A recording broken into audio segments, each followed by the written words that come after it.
में चर्चा बाटे जीतिया आलम मुखिया डोकीडी पंचायत में होता है विकास। अरे अब की इलेक्शनवा मांगे दीदी सबको मिलके आलम के मुखिया में जीतेंगे। सबके डोकीडी पंचायत में कर तो गुलजार। अरे बलोरवा गाड़ी पर बैठ के तू आलम मुखिया गंडे बालोक में कर नमने सार।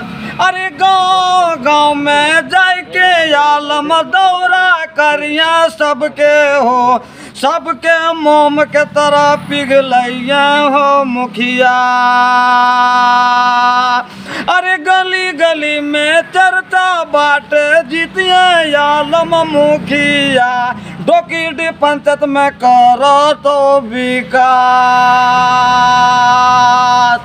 याद रहे दोस्तों, याद रहे साथियों, आपका जाने माने मुखिया दुधारू मुखिया गरीबों का मसीहा गरीबों का दाता प्रखंड पंचायत में विकास लाने वाला आलम मुखिया आपका अपना चुनाव चिन्ह। याद रखे दोस्तों, अब की इलेक्शन में भारी संख्या की तादाद में मोहम्मद आलम जी को भारी मतों से विजय बनाऊंगे।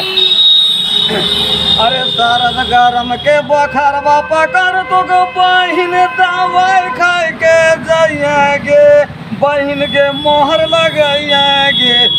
दीदी के चाची दादी नानी मौसी मोहर लगाइएगे। बहिन के मोहर लगाए के आलम मुखिया के डोकीडी पंचायत में भारी मतों से विजय बनाइए।